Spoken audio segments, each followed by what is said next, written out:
نحمد نصلی علی رسول الکریم اما بعد فاعوذ باللہ من الشیطان الرجیم بسم اللہ الرحمن الرحیم۔ ہم قرآن کی تفسیر کر رہے ہیں، سورہ البقرہ پر ہیں اور آیت نمبر 21 پر ہیں، تو ہم شروع کرتے ہیں۔ اعوذ باللہ من الشیطان الرجیم بسم اللہ الرحمن الرحیم۔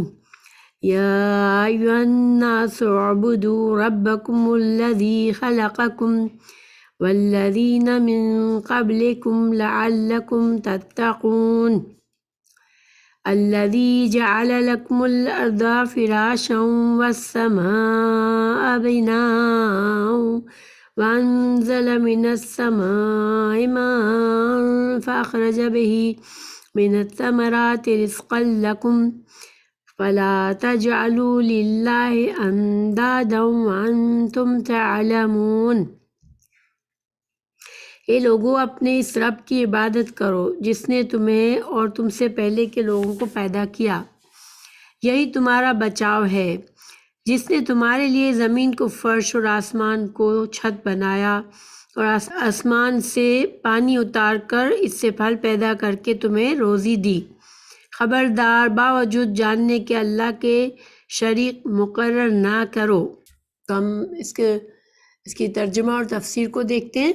یہاں پر اللہ سبحانہ تعالیٰ تمام انسانوں کو بلا رہے ہیں، تو الناس ٹھیک ہے نا، تو آگے جب آ گیا تو یا کے بعد جب سے آنے والا لفظ شروع ہوتا ہے نام، تو پھر ایوہا لگاتے ہیں بیچ میں، ٹھیک ہے، تو ایوہا، اور ایوہا کا ایک فائدہ یہ بھی ہوتا ہے کہ ایک طرح سے توجہ دلانی ہوتی ہے، کسی کو تنبیہ دینی ہوتی ہے، تو یا ایو کا ویسے کوئی لفظی ترجمہ نہیں ہوتا، ٹھیک ہے، تو ہم یا ایوہا کا ایک ہی ترجمہ کرتے ہیں، اے الناس۔ اللہ سبحانہ تعالیٰ تمام انسانوں کو یہاں پر خطاب کرے، الناس، ٹھیک ہے۔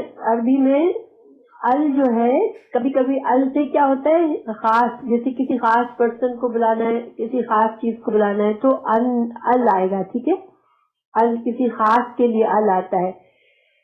جیسے الکتاب کا مطلب وہ کوئی خاص کتاب جو بولنے والے کو بھی معلوم ہے اور سننے والے کو بھی معلوم ہے کہ ہم کس کتاب کی بات کر رہے ہیں، ٹھیک ہے، تو ال لگاتے ہیں، تو ال اس میں خاص کا معنی دیتا ہے۔ ہم نے سورہ فاتحہ میں پڑھا کہ الرحمن کا ہم نے سورہ فاتحہ میں ال کا کیا ترجمہ کیا تھا، جو رحمان ہے، یعنی جو کیا تھا، ٹھیک ہے۔ اچھا، الحمد میں ہم نے ال کا ترجمہ کیا کیا تھا، تمام، ٹھیک ہے، ماشاءاللہ۔ تو ال کے ہم نے ابھی تک کتنی چیزیں سیکھی کہ ال سے ایک تو ترجمہ ہوتا ہے تمام، ٹھیک ہے، ایک ہوتا ہے جو، اور ایک ہوتا ہے کوئی خاص چیز جس کو جو بولنے والا اور سمجھنے والا، جیسے دہ کے معنی میں آتا ہے۔ اور یہاں پر ال کا معنی ہے، ال جو ہے ایکچولی کسی جنس کو پورا جیسے ڈسکرائب کرنا ہوتا ہے کہ یعنی لوگوں کی قسم، کتنے بھی لوگوں کی قسمیں ہیں، اللہ تعالیٰ سب سے مخاطب ہو رہے ہیں، تو یہ ال یہاں پر تمام لوگوں سے اللہ سبحانہ تعالیٰ مخاطب ہے۔ یا ایھا الناس، اے لوگو، یعنی کہ اے مین کائنڈ، جیسے انگلش میں ہم کہتے ہیں مین کائنڈ، اور انسان، اے انسان۔ اب یہ انسان چاہے کوئی بچہ ہے، بڑا ہے، عورت ہے، مرد ہے، کالا ہے، گورا ہے، ڈزنٹ میٹر کہاں کا انسان ہے، مگر انسان ہے، تو اللہ سبحانہ تعالیٰ تمام انسانوں سے یہاں پر بات مخاطب کر رہے ہیں۔ اللہ تعالیٰ فرما رہے ہیں، اے تمام لوگوں، اعبدو، عبادت کرو، تو اللہ تعالیٰ فرما رہے ہیں اے تمام لوگوں عبادت کرو ربکم۔ رب کے اندر کیا معنی ہوتا ہے، رب کا معنی ہوتا ہے خالق، مالک اور مدبر، یعنی کہ جس نے ہم کو پیدا کیا، ٹھیک ہے، جو ہماری تمام ضرورتیں پوری کرتا ہے، ہمیں نشو و نما دیتا ہے۔ جب بچہ بالکل ماں کے پیٹ میں، پہلے تو کچھ بھی نہیں ہوتا، ایک نطفے سے پیدا ہوتا ہے بچہ، پھر ماں کے پیٹ میں گرو ہوتا ہے تو ظاہر اللہ تعالیٰ اس کو بڑا کرتے ہیں، پھر وہ اس کے سارے ہاتھ پیر بنتے ہیں، اس کا ہر چیز بنتی ہے جسم کی، سالم بچہ بن کے پھر پیدا ہوتا ہے، اور پھر یہ بچہ بڑا ہوتا ہے۔ یہ سارا کچھ کون کر رہا ہے؟ اللہ سبحانہ تعالیٰ کر رہے ہیں۔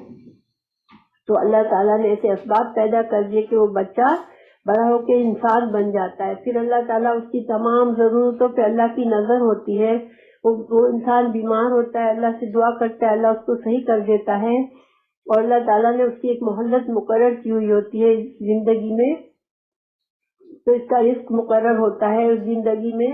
یہ سارا کام اللہ سبحانہ تعالیٰ کے اذن سے ہو رہا ہوتا ہے، اللہ تعالیٰ یہ سب کچھ کر رہے۔ تو رب کون ہوتا ہے؟ جو کہ کسی چیز کو پالے پوشے اور اس کو اس کی نشو نما کرے اور اس کے تمام معاملات کی ٹیک کیئر کرے۔ تو رب کو اللہ تعالیٰ فرما رہے ہیں اے انسانوں عبادت کرو اپنے رب کی۔ کم کا معنی آپ لوگوں کو آتا ہوگا اب انشاءاللہ۔ کم کیا ہے؟ کم ضمیر ہے، ٹھیک ہے نا، ضمیر، اور ضمائر کس لیے آتی ہے؟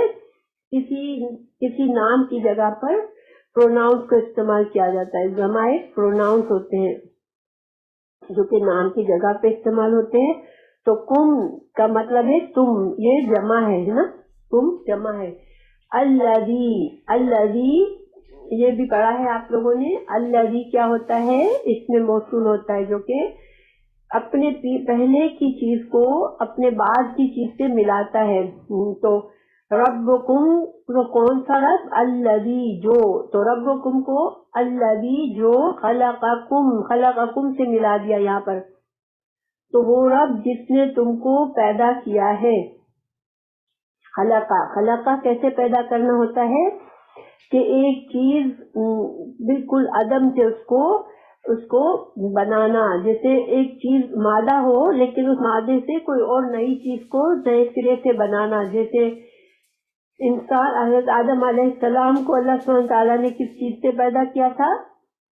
مٹی سے پیدا کیا تھا، ٹھیک ہے نا، اور ہر انسان بعد میں، اس کے بعد ہر انسان کیسے بنتا ہے؟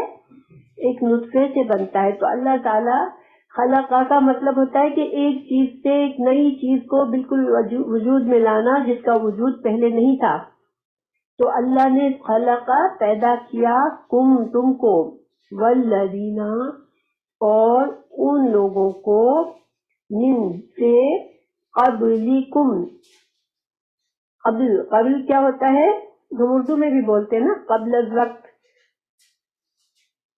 یعنی کہ ہاں پہلے، کم جو تم سے پہلے تھے، لعلکم، لعل تاکہ، لعل کا معنی ہوتا ہے تاکہ، کم تم، تتقون کا مادہ کیا ہے؟ روٹ ورڈ کیا ہے؟ واو قاف یا، واو قاف یا۔ وقی کا مطلب ہوتا ہے بچ کے چلنا، کسی چیز سے اپنے آپ کو بچانا، نقصان دہ چیز سے اپنے آپ کو بچانا۔ اچھا، تو اب پوری آیت کا ترجمہ کیا ہوا؟ اے لوگوں عبادت کرو اپنے رب کی جس نے تم کو پیدا کیا اور تم سے پہلوں کو بھی، اور تاکہ تم بچ سکو۔ اب دیکھیں ہم پیچھے سے اس آیت کا تعلق دیکھتے ہیں۔ پیچھے اللہ سبحانہ تعالیٰ نے ہمیں سورہ بقرہ میں آیت نمبر 1 سے 20 تک ہمیں کیا چیز بتائی؟ ہمیں انسانوں کی قسمیں بتائی، کہ پہلے ہمیں یہ بتایا کہ یہ کتاب کیا ہے، یہ قرآن کیا ہے، یہ ہدایت کی کتاب ہے، اس میں کوئی شک نہیں ہے کہ یہ ہدایت کی کتاب ہے۔ پھر اللہ تعالیٰ نے مختلف قسم کے لوگوں کا ذکر کیا، بالکل، کہ کون سے لوگ اس کتاب سے فائدہ اٹھائیں گے، کون سے لوگ اس سے نہیں فائدہ اٹھائیں گے، اور فائدہ اٹھانے سے مطلب یہ کہ رہنمائی پائیں گے، ہدایت پائیں گے، اور اس کو پڑھنے کے بعد، سمجھنے کے بعد اپنی زندگی میں اس کو عمل میں لائیں گے، تو ان کو پھر فائدہ بھی ہوگا۔ اللہ تعالیٰ نے سب قسم کے لوگوں کا انجام بھی بتا دیا۔ اللہ تعالیٰ نے بتا دیا کہ متقین لوگ جو ہیں وہ اس کتاب سے پورا فائدہ اٹھائیں گے، اور وہ کامیاب ہو جائیں گے۔ پھر اللہ تعالیٰ نے بتایا کہ کافرین اس کو ریجیکٹ کر دیں گے، کمپلیٹلی اس کا انکار کر دیں گے اور وہ نقصان اٹھائیں گے، وہ جہنم میں جائیں گے۔ پھر اللہ تعالیٰ نے منافقین کے بارے میں بتایا کہ منافقین کی بھی پھر دو قسمیں بتائی کہ ایک تو پکے کافر کے اندر سے صرف جھوٹ موٹ کے مسلمان ہوئے تھے جو رسول اللہ صلی اللہ علیہ وسلم کے زمانے میں مدینہ میں ہوئے تھے، تو ان کے بارے میں بتایا کہ وہ ان کا عذاب بہت سخت ہے کیونکہ انہوں نے جھوٹ بولا، دھوکہ دینے کی کوشش کی مسلمانوں کو، اور مسلمانوں کے اندر چھپ کے دشمنی کی۔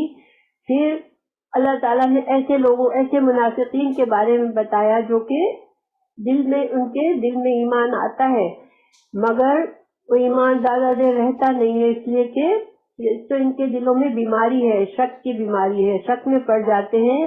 دوسرا، ان کے دلوں میں خواہشات کی بیماری ہے کہ وہ اتنا ان کو زیادہ محبت ہے کہ اپنے لیے اس دنیا سے فائدہ اٹھانے کا اتنا زیادہ ان کے اندر محبت ہے کہ وہ جہاں فائدہ دیکھتے ہیں وہاں جھک جاتے ہیں اور ایمان کو پیچھے چھوڑ دیتے ہیں۔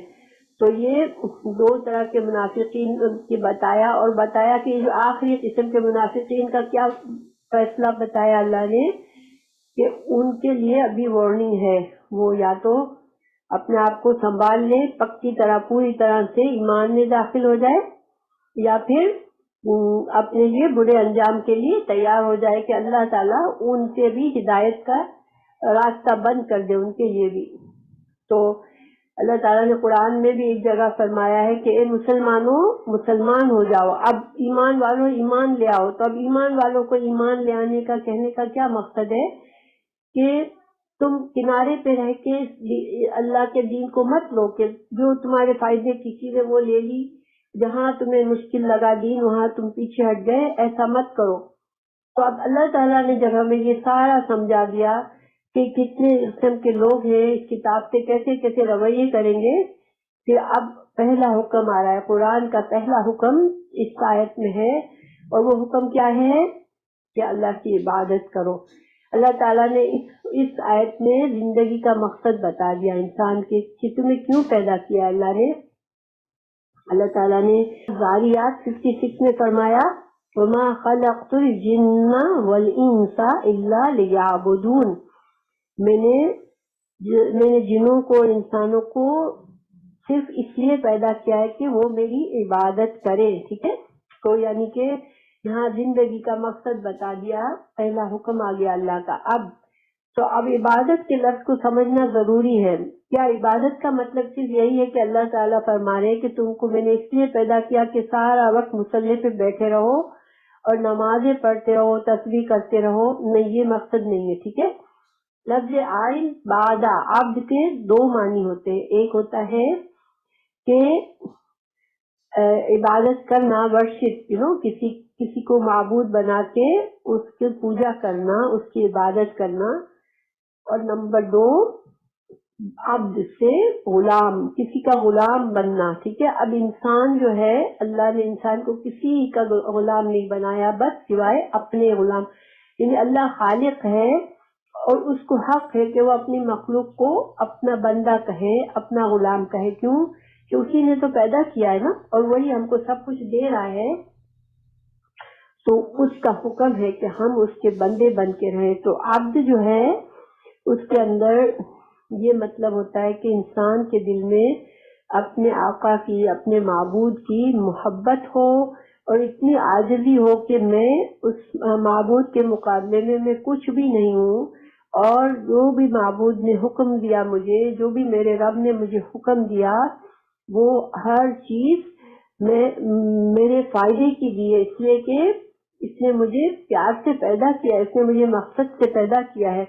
تو جب اس نے مجھے کسی مقصد سے پیدا کیا ہے تو اس مقصد کے لحاظ سے اس نے مجھے یہ رہنمائی بھی کی ہے کہ میرا مقصد کیسے پورا ہوگا۔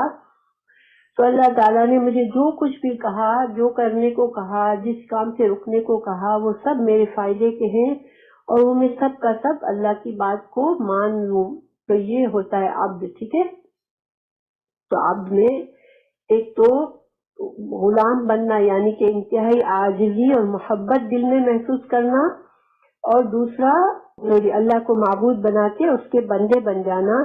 اور دیکھیں عبادت میں ایک تو افعال ہے اور ایک اعمال ہے. ٹھیک ہے، تو ہمارا فعل کیا ہے عبادت میں کہ ہم نماز پڑھتے ہیں، ہم روزے رکھتے ہیں، ہم تسبیح کرتے ہیں، ہم اور بھی نیکی کے کام کرتے ہیں، زکوٰۃ دیتے ہیں. جو بھی اللہ تعالیٰ نے نیکی کا کام ہمیں قرآن اور حدیث میں بتا دیا گیا کہ یہ نیکی کا کام ہے وہ ہم کرتے ہیں. ٹھیک ہے، وہ عبادت ہے اور اللہ کے آگے ہم جھکتے ہیں.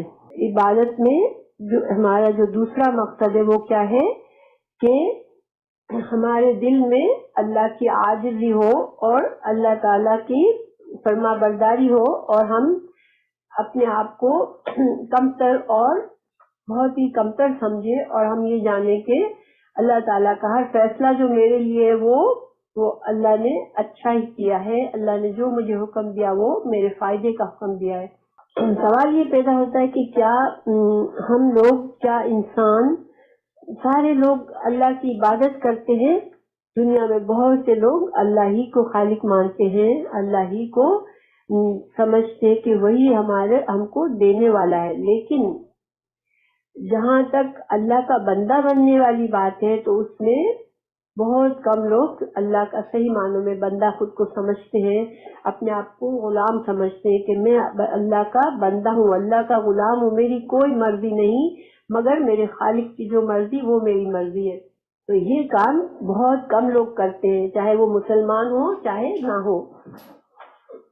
لیکن یہ اللہ سبحانہ تعالیٰ کا نے اسی مقصد سے ہمیں پیدا کیا ہے. یہ اللہ نے ہماری زندگی کا سب سے بڑا مقصد ہی یہی ہے کہ ہم اللہ کو اپنا معبود مانے اور خود کو اللہ کا بندہ مانے. اب دوسری بات یہاں پر ایک سمجھنے کی یہ ہے کہ اللہ تعالیٰ نے یہ نہیں کہا کہ تم اللہ کی عبادت کرو. ٹھیک ہے، اللہ نے یہ نہیں کہا میری عبادت کرو. اللہ نے کیا کہا؟ اپنے رب کی عبادت کرو. تو یہاں پر اللہ تعالیٰ نے رب کہہ کر کہا کہ تمہارے رب کی عبادت کرو، اس میں بھی حکمت ہے. کیونکہ اللہ تعالیٰ یہ بھی کہہ سکتے تھے کہ اپنے اللہ کی عبادت کرو. ٹھیک ہے، اللہ تعالیٰ یہ بھی کہہ سکتے تھے میری عبادت کرو. تو رب کی عبادت کرو تو رب کے معنی ہمیں پتہ ہے کہ رب جو ہے اللہ تعالیٰ نے ہمیں یاد دلایا کہ دیکھو تم کو جو جس نے پیدا کیا ہے، جو تم کو اللہ تعالیٰ سے جو بھی فائدے مل رہے ہیں نا وہ رب میں شامل ہے. کہ ہم کو بندے کو یہ احساس ہو کہ اچھا ہاں مجھے جتنی بھی چیزیں مل رہی ہیں، مجھے زندگی ملی، مجھے دنیا کی جو بھی چیزیں مل رہی ہیں وہ سب تو اللہ ہی تو دے رہا ہے، میرا رب ہی تو میری ضرورتیں پوری کرتا ہے نا. حضرت عبداللہ ابن عباس تو وہ کہتے ہیں کہ یہاں پر اصل میں اللہ تعالیٰ نے جو بدو عبادت کرو کا لفظ کہا ہے وہ واحدو کے معنی میں ہے. واحدو کیا ہوتا ہے؟ واحد، اللہ کو واحد مانو، اللہ کو ایک مانو. تو یہ اس معنی میں ہے کہ اللہ کی توحید کا اللہ تعالیٰ نے حکم دیا ہے کہ تم اللہ کی توحید کرو. توحید، اللہ کو اکیلا جانو. کس کام میں اکیلا جانو؟ کہ وہ تمہارا رب ہے. تم کو جو بھی کچھ مل رہا ہے، تم کو پیدا بھی اس نے کیا اور تم کو جتنے فائدے مل رہے ہیں اس دنیا میں وہ سب وہی رب تم کو دے رہا ہے. تم اکیلا اسی کو مانو کہ وہی تم کو تمام فائدے دنیا کے دے رہا ہے. اگر اللہ نہیں چاہے تو تمہیں کوئی فائدہ نہیں مل سکتا دنیا کا. اور وہی رب ہے جس کے سامنے تمہیں ایک دن جمع ہونا ہے، وہ تم کو تمہارے معاملات کو دیکھے گا اور تم کو جزا یا سزا بھی دے گا. تو اب توحید یعنی کہ حضرت عبداللہ بن عباس کہتے ہیں کہ یہاں پر توحید کا حکم ہے. تو توحید کیا ہوتی ہے؟ اللہ کو ایک ماننا. توحید کے بارے میں نے سورہ فاتحہ میں آپ کو بتایا تھا کہ توحید کے 3 طرح کی توحید ہوتی ہے. توحید کے تین جز ہوتے ہیں. ٹھیک ہے، اللہ کو توحید الوہیت، اللہ ماننے میں ایک اللہ مانو، اور ایک رب ماننے میں ایک مانو، اور اللہ کی تمام صفات میں ایک مانو کہ اس اللہ کی طرح کی کوئی صفت کسی اور بندے، کسی اور چیز میں، کسی مخلوق میں اللہ کی صفت کے برابر کوئی صفت نہیں ہے. اللہ اپنی ہر صفت میں یکتا ہے. اچھا، اللہ ماننے میں ایک مانو اور رب ماننے میں ایک مانو میں کیا فرق ہے؟ دیکھیے، رب اللہ کا معنی ہوتا ہے معبود، جس کی عبادت کی جائے. ٹھیک ہے، تو گویا جب تم عبادت کرو تو صرف ایک ہی اللہ کی عبادت کرو. جب بندہ اللہ کے لیے کچھ کرتا ہے، اللہ کے احکامات کی فرما برداری کرتا ہے، نیک کام کرتا ہے، عبادت کرتا ہے، تو وہ صرف ایک اللہ کے لیے کرو تم. ٹھیک ہے. اسی طرح جب تم کو کوئی بھی فائدہ پہنچے، دنیا کی کوئی چیز تمہیں ملے، تو وہ رب ہے، رب دے رہا ہے. تو رب ماننے میں ایک مانو، یعنی کہ اللہ کی طرف سے بندے کو جو بھی فائدے مل رہے ہیں اس میں ایک مانو، اور تمہاری طرف سے جو بھی اعمال ہو رہے فرما برداری کے اس میں بھی اللہ کو ایک مانو. تو یہاں پر علماء نے یہ کہا کہ اللہ سبحانہ تعالیٰ نے اپنے رب ہونے کا حوالہ دے کر ہم سے کیا ڈیمانڈ کی ہے کہ معبود اللہ ماننے میں ایک مانو اس کو، یعنی کہ کیونکہ میں تمہارا رب ہوں تو تم مجھے کو میری ہی صرف عبادت کرو، مجھے کو اللہ مانو. ٹھیک، کیونکہ اللہ ہی سے ہمیں سارے فائدے مل رہے ہیں، وہی ہمارا رب ہے. تو ہماری بھی جتنی بھی فرما برداری ہے، ہماری جتنی عبادت ہے، وہ بھی اللہ ہی کے لیے ہونی چاہیے. ٹھیک ہے. تو اب اللہ سبحانہ تعالیٰ نے پہلا حکم ہمیں دیا کہ اللہ کو رب مانو. اب آخر میں، اس آیت کے آخر میں اللہ تعالیٰ نے مقصد بھی بتا دیا کہ تم کو فائدہ کیا ہوگا اگر تم اللہ کی عبادت کرو گے، اللہ کو اپنا ایک مانو گے، اللہ کو رب مانو گے، اپنا اللہ کو الہ مانو گے، تو تم کو کیا فائدہ ہوگا. تو اللہ تعالیٰ نے یہاں پر کیا فائدہ بتایا ہے آخر میں، لعلکم تتقون، تاکہ تم متقی بن جاؤ. ہمیں سورہ بقرہ کی آیت نمبر 2 میں ہم نے پڑھا تھا کہ متقین کو کیا فائدہ ہوگا. اگر ہم متقین بن جائیں گے تو ہم کو کیا فائدہ ہوگا. ہم کو نمبر 1 ہدایت، جو مقصد ہے وہ ہدایت ملے گی. ٹھیک ہے، اس کا پورا فائدہ ملے گا. نمبر 2 متقین، اللہ تعالیٰ نے کئی بار قرآن میں فرمایا کہ اللہ متقین سے محبت کرتا ہے. ٹھیک ہے، تو اللہ تعالیٰ نے فرمایا جان لو تقوی والوں سے اللہ محبت کرتا ہے. تو ہم متقین بنیں گے تو نمبر 2 فائدہ کیا ہے کہ ہمیں اللہ ہم سے محبت کرے گا. پھر اللہ تعالیٰ نے سورہ بقرہ کی ہی آیت نمبر 5 میں کیا بتایا تھا کہ متقین فلاح پا جائیں گے، یعنی کہ جنت مل جائے گی متقین کو.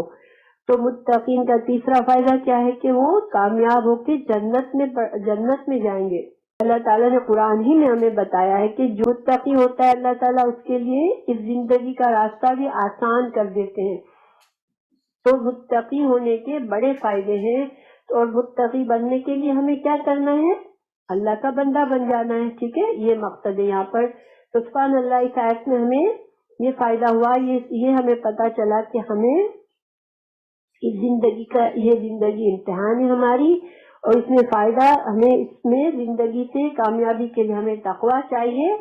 اور تقوی جو ہے وہ کیا ہوتا ہے، تقوی اصل میں اللہ کا ایسا خوف ہوتا ہے کہ انسان برائیوں سے بچتا ہے. اس کے دل میں اللہ کی اتنی محبت ہوتی ہے کہ اللہ کو ناراض نہیں کرنا چاہتا وہ، تو وہ بچ کے چلتا ہے اور اپنی زندگی کو پوری کوشش کرتا ہے کہ میرا اللہ مجھ سے راضی ہو، میں ایسے کام کروں اور میرے ایسے کاموں سے بچوں جس سے میرا اللہ ناراض ہوتا ہے. رسول اللہ صلی اللہ علیہ وسلم نے فرمایا کہ ان صلاتی و نسکی و محیای و مماتی للہ رب العالمین، بے شک میری نماز، میری قربانی، میرا جینا، میرا مرنا اللہ کے لیے ہے جو کہ رب ہے تمام جہانوں کا. تو یہ آیت میں الحمدللہ اللہ تعالیٰ نے ہمیں بندہ بننے کا حکم دیا ہے، اور اللہ تعالیٰ ہمیں ہدایت بھی دے، توفیق بھی دے کہ ہم متقین بن جائیں اور اللہ کے بندے بن جائیں. اب اگلی آیت کی طرف چلتے ہیں. اللہ سبحانہ تعالیٰ فرما رہے ہیں الذی، وہ ذات جعل، جس نے بنایا. جعل جو ہوتا ہے نا، خلقہ پیدا کرنا، جعل بنانا. تو بنانا کیا ہوتا ہے کہ ایک چیز سے دوسری چیز کو بنانا. ایک شکل ہے، ایک چیز کی ایک شکل ہے، اس کی دوسری شکل بنانا. ٹھیک ہے. تو الذی جعل، جس نے بنایا، لکم، لیے، کم تمہارے. اللہ تعالیٰ اس آیت میں دوسرے دلائل دے رہے ہیں ہم کو، اور دلائل دے رہے ہیں کہ ہم کیوں اللہ کی عبادت کریں. اور کیوں اللہ کے بندے بن جائیں. تو اللہ تعالیٰ فرمائے وہی تو ہے جس نے بنایا تمہارے لیے، لکم تمہارے لیے، الارض زمین کو، فراشن فراش، فرش ہم اردو میں بولتے ہیں نا فرش. فرش کیا ہوتا ہے؟ فرش جس پر ہم چلتے ہیں، بیٹھتے ہیں، لیٹتے ہیں، بچھی ہوئی چیز ہے نا. تو اللہ تعالیٰ نے زمین کو ہمارے لیے فرش کی طرح بنا دیا، جس کے اوپر ہم آسانی سے چلتے پھرتے ہیں، اور اس پر ہم سارے ہمارے گھر ہوتا ہے، ہم اس پہ رہتے ہیں، ہم سب کچھ کرتے ہیں اس پر. تو اللہ نے زمین کو ہمارے لیے ایسے بچھا دیا، والسمائی، اور آسمان کو. سما میں دو معنی ہوتے ہیں، ایک تو بلندی کا معنی ہوتا ہے اور ایک چھت کا معنی. ٹھیک ہے، تو آسمان کو اللہ تعالیٰ نے بلند بنایا، بلند چھت بنایا ہمارے لیے، بنا چھت. تو اللہ نے زمین کو ہمارے لیے فرش بنا دیا، آسمان کو چھت بنا دیا. وَأَنزَلَ، اور نازل فرمایا، مِنَ السَّمَاءِ، آسمان سے، مان پانی، فَأَخْرَجَ، پس ماں جو ہے پانی کے معنی میں ہوتا ہے، تو انزلہ اتارا، آسمان سے پانی کو اتارا. پس اخرجا، ہم اخراج اردو میں بولتے ہیں نا، اخراج نکلنا. ٹھیک ہے، خرجا نکلا، فاخرجا پھر نکالا، بھی کا مطلب ساتھ، ہی اس کے، اس اب ہی جو ہے کس کے لیے استعمال ہوئی ہے؟ ماں کے لیے. یعنی اس پانی سے جب پانی زمین پر آیا تو اللہ نے کیا نکالا؟ من الثمراتی، من سے، الثمرات، ثمرات جو ہے جمع ہے، اور اس کے معنی، اس کی واحد ہے ثمرتن. تو ثمر کہتے ہیں پھلوں کو بھی کہتے ہیں ثمر، اور تمام کھانے کی چیزوں کو بھی جو زمین سے نکلتی ہے ان کو ثمر کہتے ہیں. ٹھیک ہے، زمین سے اگنے والی ہر غذا کو ثمر کہتے ہیں. یہاں اسی معنی میں کہ اس نے تمہارے لیے زمین سے غذا نکالی، رزقاً، رزق کے طور پر. رزق کا لفظ بھی ہم جانتے ہیں، اردو میں بولتے ہیں لکم، تمہارے لیے. تو اللہ تعالیٰ نے ہمیں ایک اور دلیل یہاں بتائی کہ کیوں تم اللہ کو رب مانو، کہ کیونکہ وہی تو ہے جس نے اس زمین کو تمہارے لیے فرش بنایا ہے اور آسمان کو چھت بنایا ہے، اور اس آسمان سے تمہارے لیے پانی برسایا ہے، اور اس پانی کے ذریعے زمین سے تمہارے لیے غذا نکالی ہے. تو پھر تم اسی کو رب مانو. اب دیکھیں اس کو تھوڑا سا اور غور کرتے ہیں اس مثال پر. اللہ تعالیٰ قرآن میں جو مثالیں دیتے ہیں اس میں اتنی گہرائی ہوتی ہے، لیکن اس کو اتنی آسان بھی ہوتی ہے کہ ایک عام انسان بھی اس سے فائدہ اٹھاتا ہے، اور ایک بہت ہی ہائیلی ایجوکیٹڈ پرسن بھی اس سے فائدہ اٹھاتا ہے. سب اپنے اپنے لیول پر اس کو سمجھتے ہیں. اب دیکھیں ایک عام انسان کے لیے بھی انف دلیل ہے کہ ہاں ٹھیک تو ہے، میں زمین پر دیکھیں میں چلتا پھرتا ہوں، اپنا گھر بناتا ہوں، میں کھیتی باڑی کرتا ہوں، میں زمین پر اتنے کام کرتا ہوں، اور زمین مجھے سہارا دیے ہوئے ہے. چاند پر ہم نہیں اس طرح چل سکتے جس طرح سے ہم زمین پر چل سکتے ہیں. ہمیں کیا ہوتا ہے چاند پر ہم نے دیکھا کہ جو لوگ چاند پر گئے ان کو خاص قسم کے لباس پہن کر چلنا پڑتا تھا، ورنہ وہ اڑ جاتے ہیں. تو چاند کی گریوٹی اتنی کم ہے فورس کہ وہ ہم کو ہولڈ نہیں کرتی. زمین، چاند کی زمین انسان کو ہولڈ نہیں کرتی، اور انسان ہوا میں اڑنے لگتا ہے. اچھا، کسی اور سیارے پر ہم چلے جائیں تو بعض جگہ پر گریوٹی اتنی زیادہ ہے کہ انسان زمین سے چپک جاتا ہے، وہ زمین سے ہٹ ہی نہیں سکتا. تو وہ بھی صحیح نہیں ہے، وہاں بھی انسان کی زندگی ممکن نہیں ہے. اللہ تعالیٰ نے زمین کی گریوٹی کو اتنا خاص لیول پہ رکھا کہ انسان چلتا پھرتا ہے، اس پر کودتا ہے، اچھلتا ہے، اپنی چیزیں بناتا ہے، زمین کو کھودتا ہے، یعنی کیا نہیں کرتا انسان زمین پر. تو پھر ظاہری بات ہے کہ یہ سارا کچھ بنانے والے نے بنائی ہے. کہ خاص تو جیسے کوئی ہر چیز پرفیکشن کو اتفاق سے تو پرفیکشن نہیں آ جاتا نا. پھر دیکھیے کہ آسمان اور زمین کیسے مل جل کے کام کرے. ایک تو آسمان کو اللہ نے اتنا خوبصورت بنایا ہمارے لیے. اگر یہ کالا سا سارا بالکل ڈارک ہوتا کہ ہم اوپر دیکھتے بالکل صرف کالا کالا ہر چیز بلیک نظر آتی، تو ہم ہمیشہ وحشت میں رہتے، ہمارے دلوں کو بے چینی ہونے لگتی. لیکن اللہ نے آسمان کو ایسا بنایا کہ ہمیں سکون ملتا ہے. جب ہم آسمان کی طرف دیکھتے ہیں خوبصورت رنگ نظر آتے ہیں تو ہمارا دل خوش ہو جاتا ہے اور آسمان سے ہم محفوظ محسوس کرتے ہیں کہ ایک محفوظ سی چھت ہے.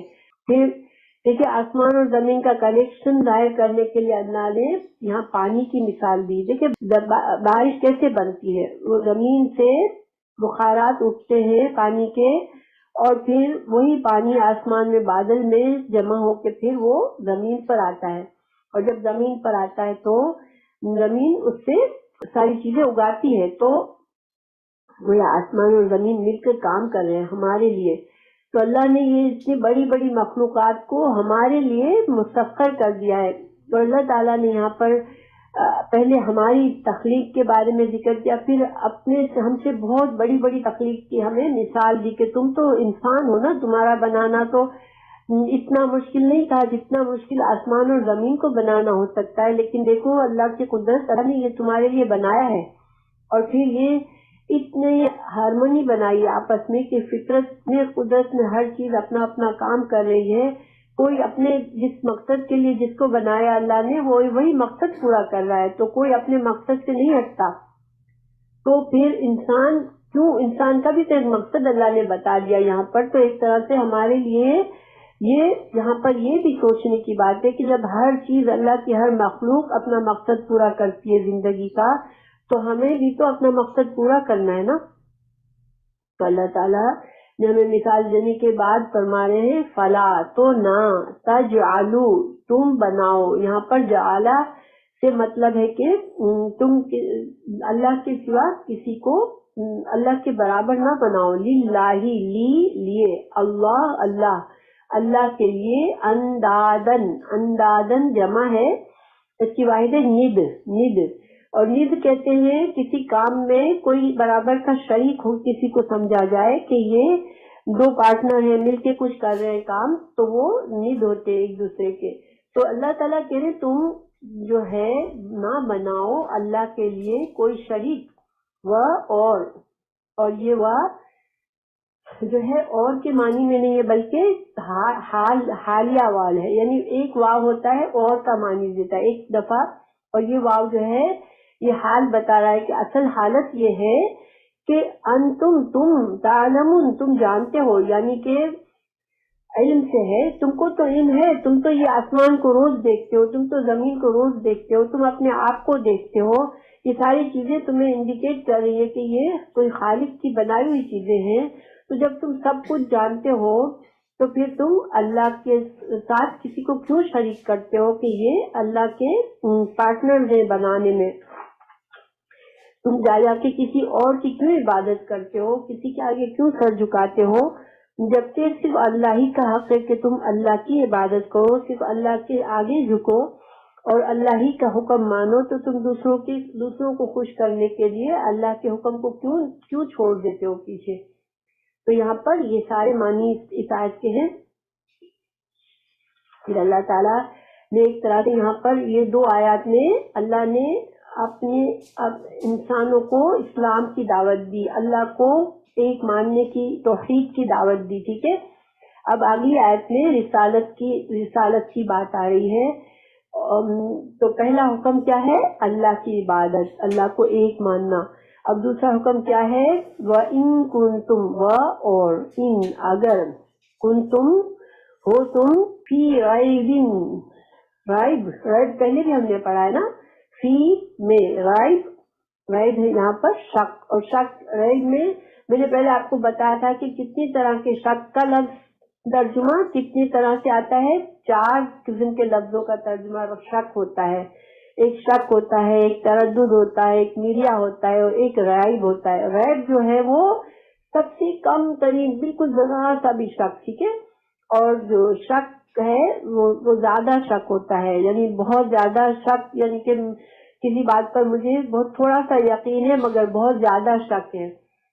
تردد ہاف ناف ہے کہ پتہ نہیں صحیح سچ ہے سچ نہیں ہے, انسان آدھا ڈیوائیڈڈ ہوتا ہے. میڈیا میں تھوڑا اور شک ہوتا ہے اور زیادہ یقین ہوتا ہے, لیکن رائب میں 99% یقین ہوتا ہے لیکن 1% تھوڑا سا شک ہوتا ہے. اللہ تعالیٰ کہہ رہے کہ تھوڑا سا بھی اگر شک ہے تم کو, اور جب رائبن یہ تنوین کے ساتھ جب لفظ آتا ہے تو اس میں اور بھی چھوٹا ہو جاتا ہے، یعنی کہ بالکل تھوڑا سا بھی اگر شک ہے تم کو، من ما، من سے، ماں جو، نزلنا تو اتارا ہم نے، علا اوپر، عبدنا عبد، عبد پھر سے آ گیا عبد بندہ، نہ ہمارا، تو عبدنا ہمارے بندے پر، فاتو پس، آتو امزا تایا، عطا کا مطلب لانا، لیکن جب عطا امزا تایا عطا کے بعد کے لفظ با کہیں آ جاتا ہے تو لانا مطلب ہو جاتا ہے، ٹھیک ہے. آتو فاتو بسورتن پس لاؤ، بسورتن، بسورتن کوئی صورت. تو اللہ تعالیٰ فرما رہے ہیں کہ اگر تم کو شک ہے جو ہمارے، کیونکہ رسول اللہ صلی اللہ علیہ وسلم نے اپنی رسالت کا ثبوت کیا پیش کیا تھا لوگوں کو کہ لوگوں میں اللہ کا رسول ہوں، دیکھو اللہ نے مجھے یہ کتاب دی ہے، اللہ نے مجھے یہ قرآن دیا ہے، وحی کی ہے مجھ پر. تو اسی وجہ سے قرآن پر انہوں نے جب رسالت کو نہیں مانا تو انہوں نے قرآن کو نہیں مانا کہ نہیں یہ اللہ کی کتاب نہیں ہے، بلکہ آپ نعوذ باللہ کہا گیا کہ رسول اللہ صلی اللہ علیہ وسلم نے گھڑ لیے یہ. تو اگر تم یہ جھٹلاتے ہو اس کتاب کو تو پھر اللہ تعالیٰ کیا فرما رہے ہیں کہ ٹھیک ہے لے آؤ ایک صورت، من مثلی، من سے، مثل، مثل کا معنی ہوتا ہے مانند، جیسے مثال ہم اردو میں کہتے ہیں، یہ سیم لفظ ہے، مثل ہی، اس کی طرح، یعنی کہ قرآن کی جو صورتیں ہیں اس صورتوں کی طرح تم بھی ایک صورت بنا کے لے آؤ. اگر تم کہتے ہو کہ رسول اللہ صلی اللہ علیہ وسلم نے یہ قرآن بنایا ہے خود سے، یہ اللہ کی کتاب نہیں ہے، تو تم تو عرب دان ہو، اور عربی لوگ اپنی زبان پر بڑا فخر کرتے تھے. رسول اللہ صلی اللہ علیہ وسلم کے زمانے میں ان کو اپنی زبان پر اتنا فخر تھا کہ وہ دوسروں کو عجمی کہتے تھے کہ ہم عرب ہیں، عرب یعنی کہ ہم زبان دان ہیں، اور دوسرے سارے لوگ ہمارے علاوہ جتنے لوگ ہیں وہ عجمی ہیں. اور عجم کا مطلب ہوتا ہے گونگا، یعنی وہ کہتے تھے ان کو تو بولنا ہی نہیں آتا، زبان تو اصل میں ہماری ہے. کیونکہ ان کو بڑا فخر تھا اپنی زبان پر، تو اللہ نے ان کو چیلنج پیش کیا کہ ٹھیک ہے تم تو بڑے زبان دان ہو، اس کے مقابلے میں رسول اللہ صلی اللہ علیہ وسلم تو امی تھے، انہوں نے تو کوئی پڑھائی نہیں کی تھی، وہ تو زبان دان نہیں تھے. تو تم لاؤ ایسی صورت بنا کے لاؤ ایک، اگر تم کہتے ہو کہ یہ جھوٹی کتاب ہے، کہ یہ کتاب اللہ کی نہیں ہے، تو پھر جاؤ لے کر آؤ، تم ایک صورت، پورا قرآن مت بناؤ، ایک صورت لے کر آ جاؤ. وَادْعُوا، اور اللہ تعالیٰ فرمانے اور بلاؤ، دعوت دو، دال عین اور واو، اس کا مطلب ہوتا ہے بلانا کسی کو، جیسے ہم دعوت کے لیے استعمال کرتے ہیں وہ بھی سیم روٹ ورڈ ہے. تو اللہ تعالیٰ فرمائے بلاؤ کسی کو، شہداءکم، تین ہا ڈال کے دو معنی ہوتے، ایک تو کوئی چیز کوئی حاضر ہو، اور شہادہ کوئی گواہی دے، ٹھیک ہے.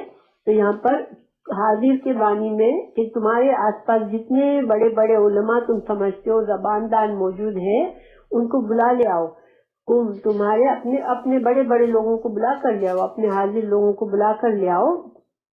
من دون اللہ، من سے، دونی کا مطلب ہوتا ہے علاوہ، اللہ کے سوا تم کسی کو بھی بلا لو اپنی مدد کے لیے. ان کنتم، ان اگر، کنتم ہو تم، صادقین سچے، اور تو صادق ہم اردو میں بھی بولتے ہیں سچا، کوئی سچے انسان کو صادق کہتے ہیں.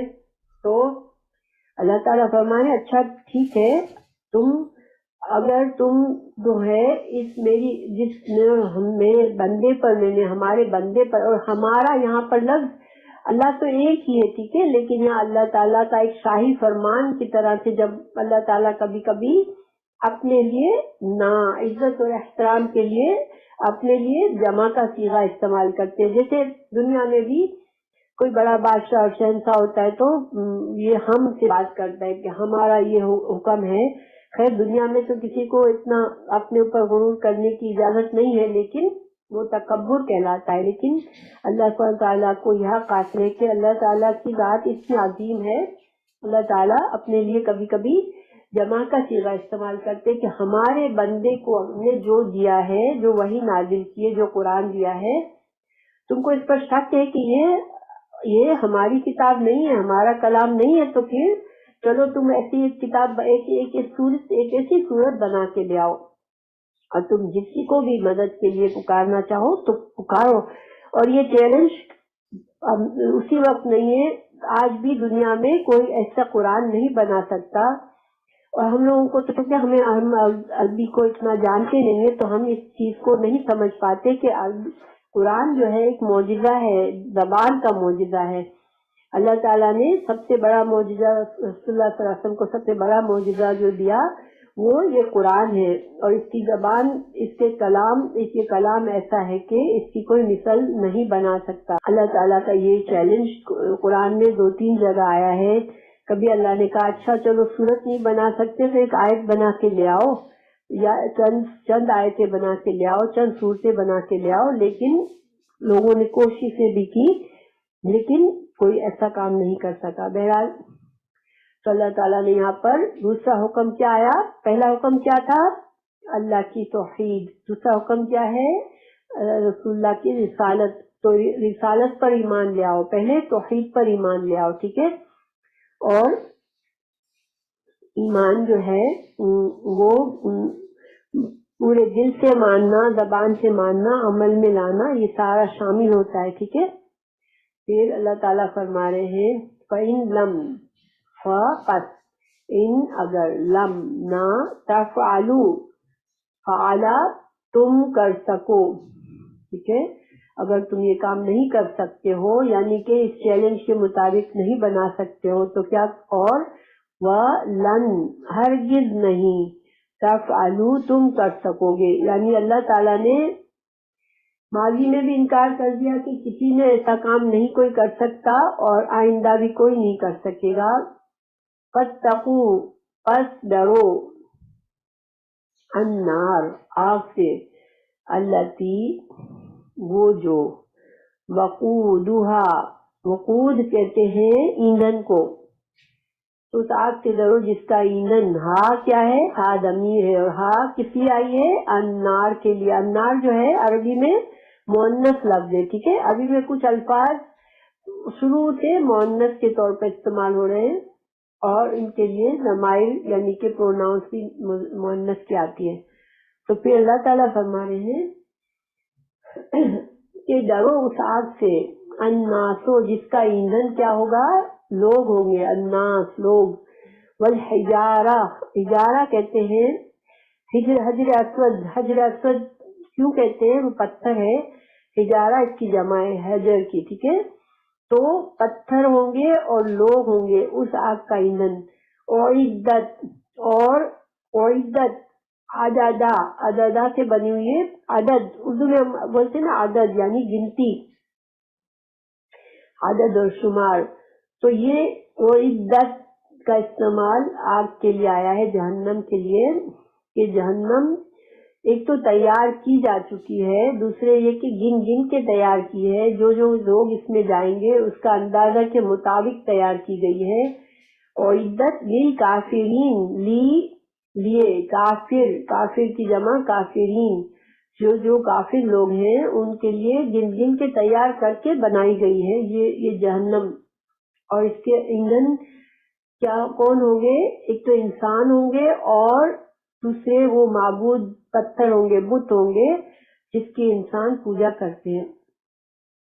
اللہ تعالیٰ نے یہاں پر پہلے 2 حکم دیے کہ اللہ کی توحید کو مانو، اللہ کو معبود مانو، اللہ کی عبادت کرو۔ دوسرا، اللہ کے رسول صلی اللہ علیہ وسلم کی رسالت کو سچا مانو، اور اگر تم نہیں کر سکتے تو پھر کیا کرو؟ تیار ہو جاؤ جہنم میں جانے کے لیے۔ پھر سختی وعید آ گئی، لیکن اللہ تعالیٰ پھر فرما رہے ہیں اور بشرا ایکچولی ہماری کھال جو ہوتی ہے اس کو بشر کہتے ہیں، ٹھیک ہے؟ چونکہ انسان کے اوپر کھال ہوتی ہے تو اس وجہ سے انسان بشر کہلاتا ہے۔ اور یہاں پر بشیر خوشخبری یہ ایسی خوشخبری ہے جس سے انسان کے، دیکھیں جب انسان بہت خوشی کی خبر سنتا ہے تو اس کے چہرہ تمتمانے لگتا ہے اور انسان کے کھال پر اس کو اثر محسوس ہونے لگتا ہے. تو اس لیے بشارت، خوشخبری کو بھی بشارہ سیم روٹ ورڈ سے کیا ہے کہ تم خوشخبری دے دو الذین، ان لوگوں کو، آمنو جو ایمان لائے، و اور عملو جنہوں نے عمل کیے، الصالحات نیک، صالحات جمع ہے، صالحتن اس کی واحد ہے اور یہ لفظ مؤنث ہے. تو جن لوگوں نے نیک کام کیے ہیں، پہلے ایمان لائے اللہ پر اور پھر نیک کام کیے، تو پھر ان کو خوشخبری دے دو، انا بے شک، لہم ان کے لیے، جنات، جنات ہے، جنات جو ہے جمع ہے جنتن کی، اور جنت ایکچولی باغ کو بھی کہتے ہیں، اور جنت کو جنت کیوں کہتے ہیں؟ اس میں گھنے سائے ہوں گے، باغات ہوں گے، اس لیے ہم جنت کہتے ہیں. تو جنات باغات ہیں، تجری بہتی ہے، جیم را یا اس کا روٹ ورڈ ہے، اور یہ مؤنث ہے. مؤنث کے واحد کے لیے تا آتا ہے شروع میں، پہلے مضارع میں. تو تجری بہتی ہے، من سے، تحتیہا، تحت ہم اردو میں بھی کہتے ہیں نا، تحت کا لفظ اردو میں بھی آتا ہے، تحتی نیچے، تحت سرا ہم کہتے ہیں بیڈ کے نیچے، بستر کے نیچے، تحت نیچے، ہاں اس کے، یعنی اس جنت میں نہریں بہتی ہوں گی. اور جنت کی نہروں کے بارے میں رسول اللہ صلی اللہ علیہ وسلم کی حدیث کی ہے کہ 4 قسم کی جنت کی نہریں ہیں. ایک ایسا پانی جس کا ذائقہ کبھی خراب نہیں ہوتا، ایک ایسے دودھ کی نہر جو کہ دودھ کبھی خراب نہیں ہوگا، اور شہد کی نہر اور شراب کی نہر، یہ 4 نہریں ہوتی ہیں جنت میں. تو نہریں بہ رہی ہوں گی اس میں، کلا جب کبھی، رزقو وہ رزق دیے گئے، رزق کا لفظ ہمیں آتا ہے پہلے سے. تو جنت میں انسانوں کو رزق بھی ملے گا، ہمیں یہ پتہ چلتا ہے کہ جنت میں انسانوں کو رزق دیا جائے گا. جیسے ہمیں دنیا میں رزق کی ضرورت ہے، جیسے جنت میں بھی رزق چاہیے ہوگا ہمیں، تو رزق دیا جائے گا جنت میں بھی. منہا اس میں سے، من سے، ثمرتن کوئی پھل، رزقن رزق کے طور پر. تو جنت کے پھل دیے جائیں گے ان کو. جب کبھی جنت کے پھل ان کو دیے جائیں گے کھانے کے لیے، تو وہ کیا کہیں گے جنتی؟ قالو وہ کہیں گے، ہاذا یہ، الذی ویسا ہی ہے، رزقنا رزق دیے گئے ہم، من سے قبل اس سے پہلے، و اور اتو دیے جائیں گے، بھی ساتھ اس کے، متشابہن متشابہہ اردو میں بھی ہے مشابہت، تو یہ متشابہن ملتے جلتے.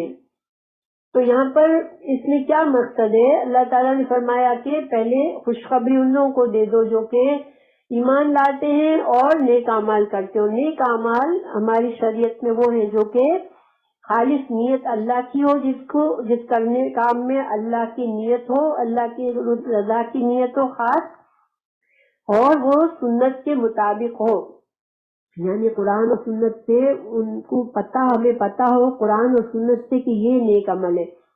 انسان اپنی مرضی سے نیک اعمال ایجاد نہیں کر سکتا، ٹھیک ہے، کوئی بھی عبادت کا کام جو ہے وہ انسان اپنی مرضی سے نیا نہیں بنا سکتا کہ ہاں یہ میں اللہ کے لیے نیک کام کر رہا ہوں. نیک کام کے لیے حدیث اور قرآن میں سے دلیل ضروری ہے کہ ہاں یہ نیک کام ہے. کیوں؟ کیونکہ اللہ تعالیٰ کے لیے کرنا ہے، تو ہمیں جس کے لیے ہم کام کر رہے ہیں ہمیں اس کی رضا بھی تو معلوم ہو کہ وہ کس کو پسند کرتے ہیں، کس کام کو پسند کرتے ہیں. ہم تو نہیں ڈیسائیڈ کر سکتے کہ اللہ تعالیٰ کو کیا پسند آئے گا. اس لیے نیک اعمال وہ ہوتے ہیں جو قرآن و سنت میں ہمیں بتائے گئے کہ یہ نیک اعمال ہیں، اور ہماری نیت خاص اللہ کے لیے ہو، دکھاوے کی مقصد نہ ہو، تو وہ اعمال نیک ہے. اور ایمان کیا ہے؟ جو ایمان لائے تو ایمان مکمل ایمان ہونا چاہیے اللہ پر، کتابوں پر، رسولوں پر، آخرت پر، اچھی بری تقدیر پر، موت کے بعد اٹھائے جانے پر، اور عمل اور کی جزا اور سزا پر، یعنی یہ سارا مکمل ایمان ہو کہ ہاں میرا اللہ ہے اور وہ اس نے کتابیں بھیجی، اس نے رسولوں کو بھیجا، اور ایک دن آخرت کا آئے گا جس میں سزا اور جزا ہوگی، اور دنیا میں اللہ نے میری تقدیر بنائی ہے اور میری مرضی اور میری کوشش اسی حد تک کامیاب ہوگی جتنا میری تقدیر میں ہوگا، اور جب میں مروں گا تو میرے اچھے اور برے اعمال کی جزا اور سزا ہوگی۔ یہ پورا یقین ایمان لانا ہے، ٹھیک ہے، یہ اللہ پر ایمان ہے۔ اور عمل صالح وہی ہے جو اللہ اور رسول نے بتا دیے۔ تو پھر اگر ایسا کیا کسی نے تو کیا ہوگا؟ اس کو جنت ملے گی، جس جنت میں نہریں بہ رہی ہیں، اور اس میں ایسا رزق دیا جائے گا، وہ جانا پہچانا رزق ہوگا۔ کیوں جانا پہچانا ہوگا؟ اس لیے کہ کھانے پینے کے معاملے میں انسان بہت عجیب و غریب چیز منہ میں ڈالتے ہوئے گھبراتا ہے، اس کو مانوس کھانا چاہیے ہوتا ہے جس کو وہ پہچانے کہ ہاں یہ کھانا، ہم دنیا میں بھی ہمیں کوئی بہت ہی عجیب و غریب چیز سامنے رکھ دی جائے کھانے کے لیے تو ہم ڈریں گے اس کو کھاتے ہوئے کہ ہم کیسے اپنے منہ میں ڈالیں اس کو۔ تو اللہ تعالیٰ جنت میں بھی یہ اہتمام کیا ہے کہ دیکھنے میں وہ چیزیں جانی پہچانی ہوگی، ٹھیک ہے، لیکن کہا گیا ہے کہ جنت کے چیزوں کا ذائقہ افکورس دنیا کی کھانوں سے کہیں زیادہ بہتر ہوگا، ہم اس کا مقابلہ نہیں کر سکتے، مگر ان کی پہچان کے لیے اللہ تعالیٰ نے ملتا جلتی شکل رکھی ہوگی۔ پھر یہ کہیں گے جنت والے کہ یہ تو ہمیں ایسے رزق تو پہلے ملا تھا، اس طرح اچھا یہ کھانا تو ہم نے دیکھا تھا، یہ پھل تو دیکھا تھا، یہ انگور تو ہم نے دیکھے تھے، اس طرح سے وہ کھائیں گے۔ پھر اللہ تعالیٰ نے فرمایا وَلَهُمْ، اور ان کے لیے فیہا، اس میں ازواج زوج جو ہوتا ہے وہ شوہر کے لیے بھی ہوتا ہے اور بیوی کے لیے بھی، اس میں بیویاں ہوں گی مطہرۃ، پاکیزہ۔ تو بیویاں صرف یہاں نہیں ہے، بلکہ مطلب کیا ہے کہ بیویوں کے لیے شوہر اور شوہروں کے لیے بیویاں ہوں گی، جوڑے ہوں گے، پاکیزہ جوڑے ہوں گے۔ دنیا میں انسان کے جوڑے ہوتے ہیں مگر ہمیشہ ہم ان سے خوش نہیں ہوتے، کبھی ہمیں ان سے بڑی شکایتیں بھی ہوتی ہیں، ان کی کچھ باتیں اچھی لگ رہی ہوتی ہے تو کچھ باتوں سے ہمیں پریشانی بھی ہو رہی ہوتی ہے، لیکن جنت کے جوڑے پاکیزہ ہوں گے، ہر طرح سے ہمارے لیے خوشی کا ذریعہ ہوں گے۔ وہم، اور وہ فیہا، اس میں خالدون، خالد کہتے ہیں ہمیشہ رہنا، تو اس میں ہمیشہ رہیں گے۔ سبحان اللہ، ہمیں خلاصہ کیا ہے کہ انسان کا مقصد ہے دنیا میں آنے کا، اور وہ مقصد یہ ہے کہ اللہ مانے، اللہ کو اکیلا مانے، اس کی عبادت کرے، اس کا بندہ خود کو سمجھے، اور اللہ کے رسول صلی اللہ علیہ وسلم کو پر ایمان لائے، اور انہوں نے جو کچھ ہمیں دیا قرآن اور حدیث میں، جو علم دیا قرآن کا اور دین کا، اس کو ہم مانیں، اس پر عمل کریں، تو انشاءاللہ ہمارے لیے جنت ہے۔ اور ہم اللہ مانیں گے، اللہ کا بندہ خود کو مانیں گے تو ہمیں تقویٰ ملے گا، اور تقویٰ کے سارے فائدے ملیں گے۔ تو الحمدللہ ہمارا سبق پورا ہو گیا۔ جزاک اللہ خیر۔ اللہ تعالی ہمیں ان لوگوں سے بنائے جو کہ جنت میں جائیں گے انشاءاللہ، اور اللہ نے توفیق دے کہ ہم اللہ کے بندے بن کے رہیں، اور ہم دنیا میں آ کر کھو نہ جائیں، اس حقیقت کو نہ بھول جائیں کہ ہم اللہ کے بندے ہیں۔ انسان اپنی خواہش کا بندہ بھی بن جاتا ہے، ضروری نہیں کہ وہ کسی بت کا بندہ بنے، انسان اپنی خواہش کا بندہ بھی بن جاتا ہے دنیا میں، تب بھی وہی حال ہوتا ہے اس کا جو کہ ایک بت کا بندہ بننے کا لیے ہوتا ہے۔ تو ہمیں اپنی خواہش کا بندہ بھی نہ بنے، ہم اللہ کے بندے بن جائیں انشاءاللہ، تو ہمارے لیے کامیابی ہے۔ آمین۔ جزاک اللہ خیر۔ الحمدللہ، سوالات میں نے آپ لوگوں کو ای میل میں بھیج دیے ہیں۔